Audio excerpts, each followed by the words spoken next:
everyone, welcome to another episode of the Sons of Haddonfield. As always, I'm Ian, and this is Josh. Hey everybody, how you doing? We hope you're doing well. We do. We have something fun for you. Nope. What, we don't? Nope. What do you mean? This is supposed to be a fun place. Nope. What the hell? What are we doing? Nope. I'm telling you, we're doing nope. Oh, wow.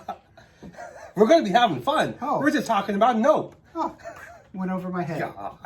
Silly Ian. What you gonna do? We're going to be reviewing the highly talked about 2022 film that just came out from Jordan Peele, Nope. We had a chance to see it a couple days ago. As always, when we talk about movies that we've seen, when we do reviews like this, we're going to have spoilers in them. So if you have not seen the movie and do not want to be spoiled, go ahead and pause this video and come back to it after you've seen it. Mm-hmm. Or if you don't care about spoilers or you've already seen it, keep watching the video, please. That is what we would like. We're going to give our good. We're going to give our bad. We are. We're going to dissect it a bit. And then we'll give you a ranking or like a star review at the end of the video. Yeah. Let's start with the good. Cinematography was awesome. The writing was excellent. Mm-hmm. The cast was excellent. Yeah. Who's in the cast? Oh, we got Keke Palmer, who I believe steals the movie as Emerald. Mm-hmm. Oh, yeah, that's her name.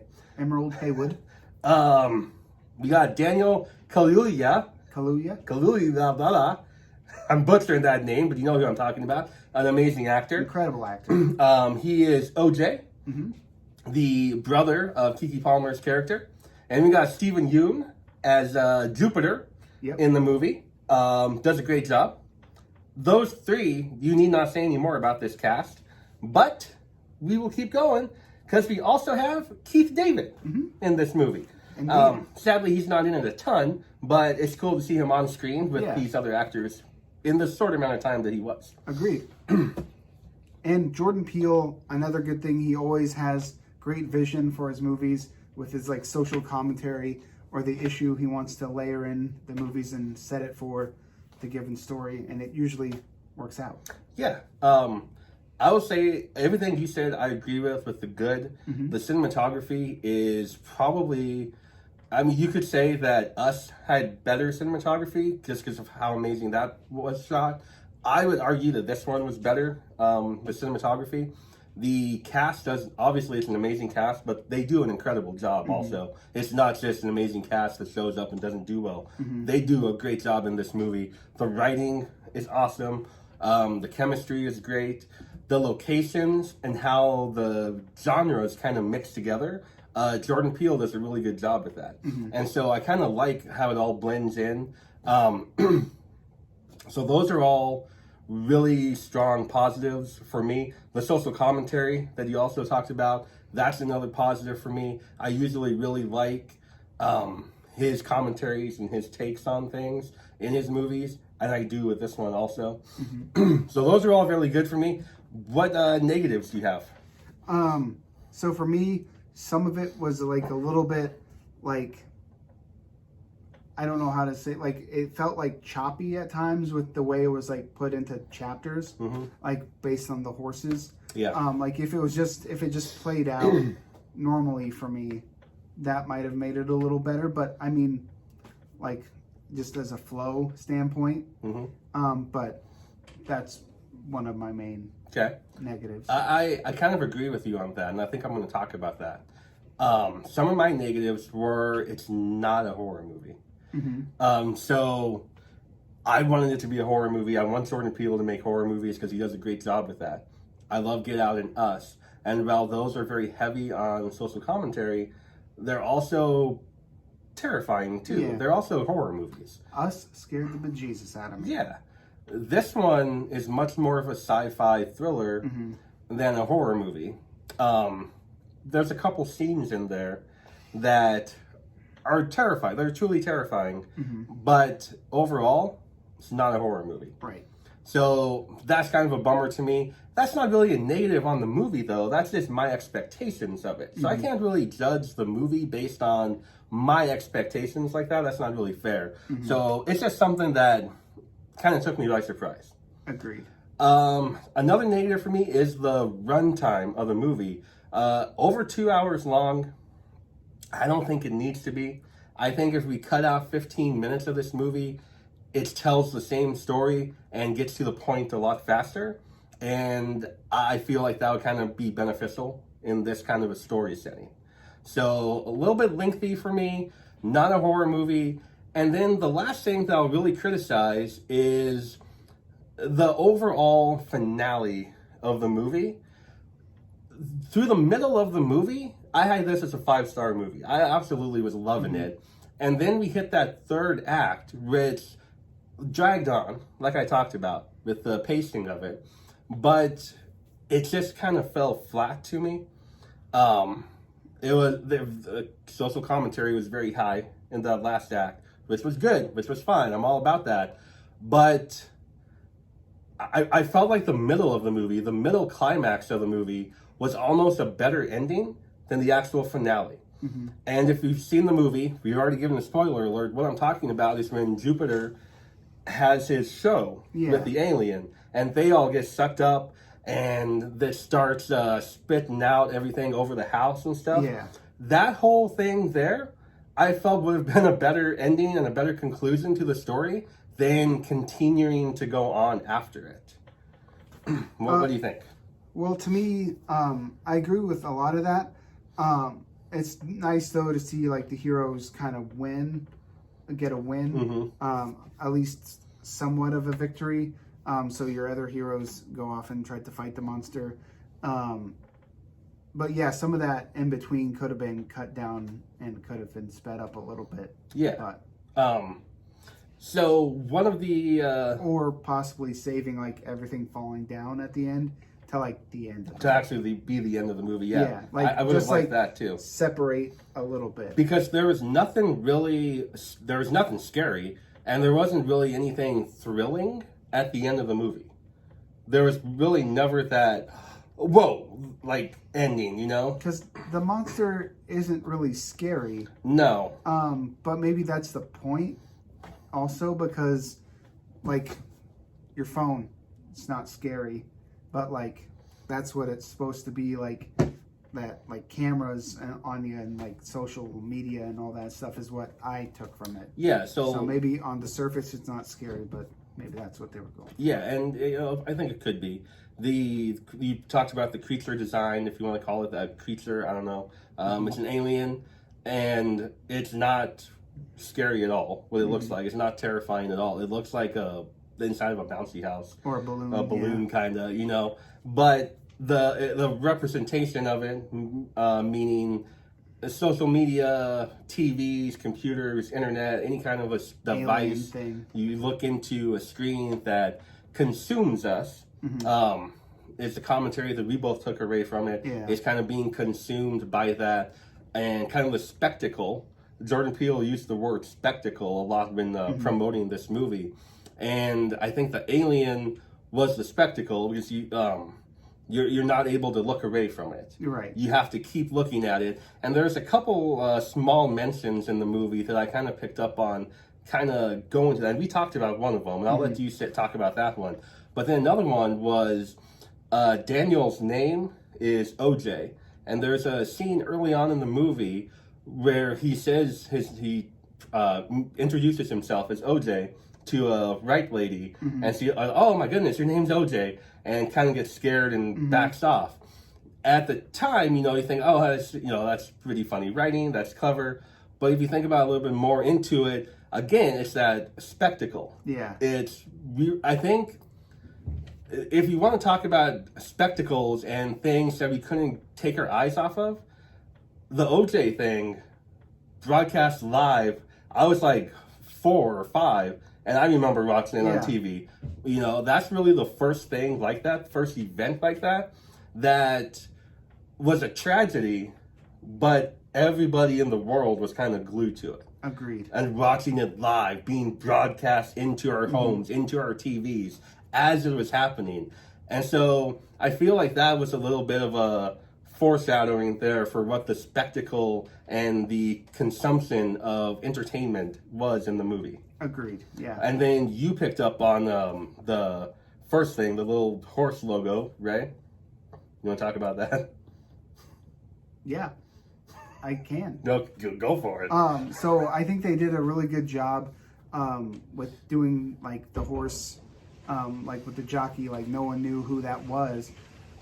So like some of the things that are important like get swept aside because the first jockey or the first film was like this jockey on a horse, but no one remembers who that guy is.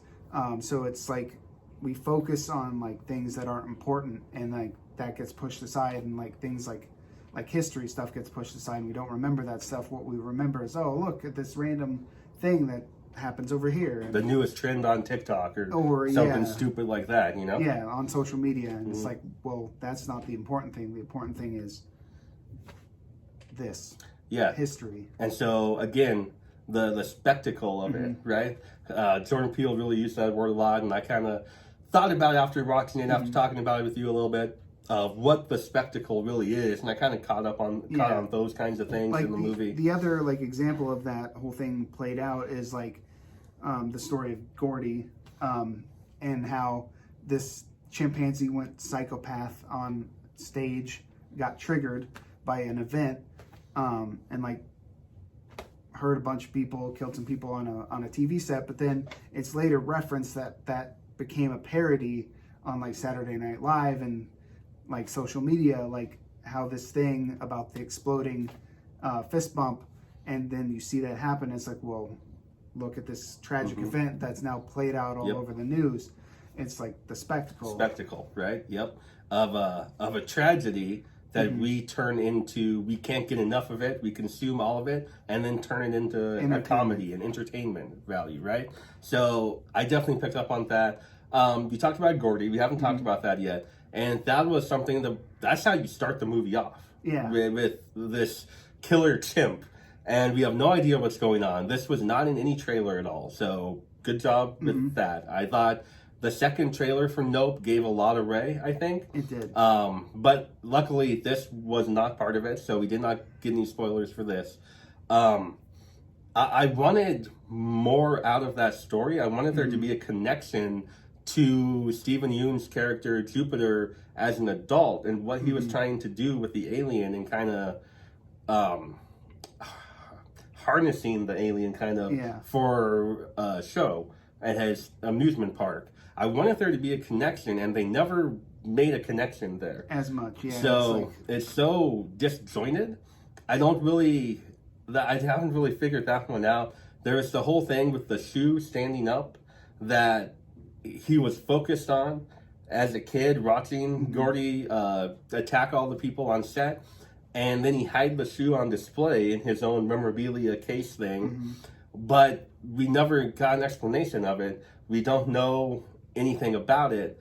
The only thing I could kind of piece together was that right before Gordy got shot in the head, he was reaching out to do the fist bump with them, right? The exploding and fist so to me, that gave Jupiter, Steven Yeun's character, a kind of a false sense of belief in that he has a connection to animals, and kind of being able to tame them and stuff like that. And we learned that the alien is in fact an animal. It's not like a spacecraft that people are inside of. And so he was trying to tame them and harness it, and probably thought he had maybe a connection to it. Yeah. That he could, he was one of them almost, you know? Like kind of an outsider and someone who could kind of communicate maybe. I don't know, I was kind of picking up on that. And recreate the spectacle. Recreate the spectacle for people. Obviously that didn't work out. No. So that's just kind of what I was picking up on.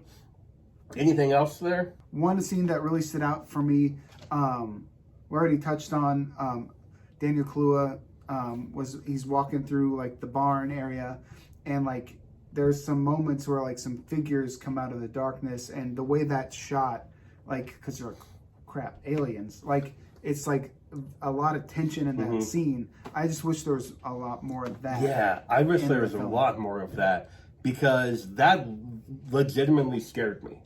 That creeped me out when I was watching that scene. But it turned out just to be a practical joke, and you're left just wanting more and more of that and craving that. And he never really recreated the tension from that scene again in the movie, I don't think. Except for like, there's parts with the monkey and the fist Yeah, bump, with the chimp and the fist Yeah. bump, and there's some stuff like that. There's some tension. Those two scenes, though, that's about as horror as we get in this movie. Other than that, it's not scary. Very, very much sci-fi thriller. Very Steven Spielberg-esque, kind of like a summer blockbuster with the commentary thrown in. So, Agreed. overall, we're big fans of the movie. Yeah, I'm a big fan of Jordan Peele and all his movies. This one does not change my thoughts. Out of 5. Out of 5, I went 4.5. 4.5 out of 5. I went 4 on it. I'm probably a fan of Get Out and Us more than I am of Nope, just because of the horror factor. That does not take anything away from Nope. Agreed. It is a really good movie in its own right. Just not my cup of tea to be like a full 5-star movie. Yeah. For me, if, like you said, if they had like kind of touched on more of that gap between linking of Stephen Ewan's storylines, that would have bumped it up the extra half star for me. I definitely think that would have helped me out too. So, it's like our friend Rob, the horror punk. We were talking to him because we saw it with him, and we were talking about how we would love it if Jordan Peele made just like a straight up horror film, like a straight up slasher movie. I think he would be amazing at that. I think he'd be really good at it. And I kind of wish we would just let him make that, because it seems like he's being tagged as the social commentary horror director, which is good. There's nothing wrong with that by any means, but it's almost if he makes just a regular horror movie without the commentary in it, people are going to be disappointed now. So I wish we would just kind of back off on all that. Let him make what he makes. Let him make just a straight up horror slasher and see what he can do with that. Yeah. That is what we think. Have you seen Nope? Recommend it. Go check it out. If you've seen it, let us know what you think about the movie in the comments below. Where does it rank in Jordan Peele's movies for you? First, middle, or last? Let us know in the comments. If you want to follow us over on Instagram, you can at Sons of Haddonfield. Our personal accounts are Horror Sensei. And Ibeck Joe. And Letterboxd, it's Husker Sensei. And Ibeck Joe. And over on Twitter, it's Haddonfield Sons. And Ibeck Joe. Thank you so much for watching the video, for sticking around with us. Remember, everyone loves a goddamn lobster roll. Nope. Nice one. Nice.